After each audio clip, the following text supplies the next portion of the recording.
What's in my pocket? What's in my pocket? What's in my pocket? Where am I? Whose hands are these? Hi, matey. Welcome back to episode 9 of What's Inside My Fanny Pack. I'm Rah Rah Roland. Today we're going to be looking at what's inside my Tintin Fanny Pack. I got this Tintin Fanny Pack actually in France. I went there to visit an old boyfriend of mine. Trip didn't end up so well. On the top of my Tintin Fanny Pack it says, Tintin Coke on stock.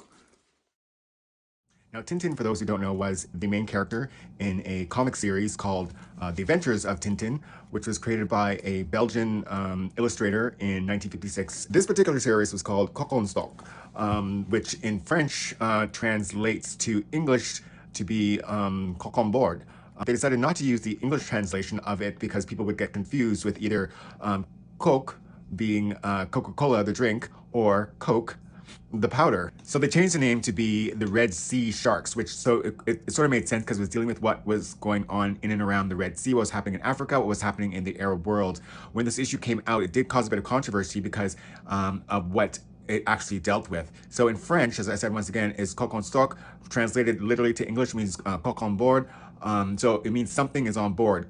Coq is actually a French slang word for slaves. So in actuality, it was saying slaves on board. So what this issue was about the slave trade that was taking place in Africa, in the Arab world. How Africans were being trafficked and brought to the Arab world to be slaves.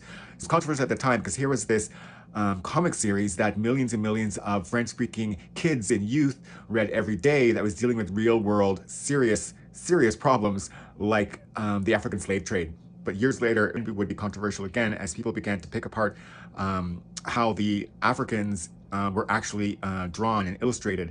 Now, the illustrator, Hergé, disagreed with these complaints, but he actually went back and redrew how the African slaves in that comic were portrayed so that they were more respectful of African people. So inside my Tintin Fanny Pack, we have a Curious George viewfinder.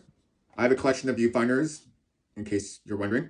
And this is one of my favorite ones. I like to bring viewfinders out to the park with me, have a drink, look up at the sun, and just see what's happening in viewfinder world. Oh, look at that Curious George. He's so cute. Next inside my Tintin Fanny Pack, we have a pair of handcuffs. Because you never know what you might find in a park. Next inside my Fanny Pack, we have one of my favorite pair of sunglasses. They're very flat and very shiny. Next we have some Post-its. Sometimes I like to leave people notes on their cars, on their bikes, on their mopeds, on their skateboards, wherever. Next we have some Dollarama glitter. Dollarama glitter. So if you see someone who needs a little bit of glitter, be like, have a great day. Next inside my Fanny Pack is my Batman cape.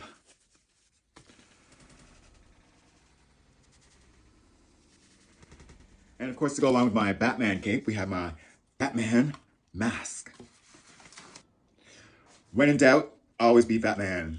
And finally, inside my Tintin Fanny Pack, we have my newest COVID-19 mask.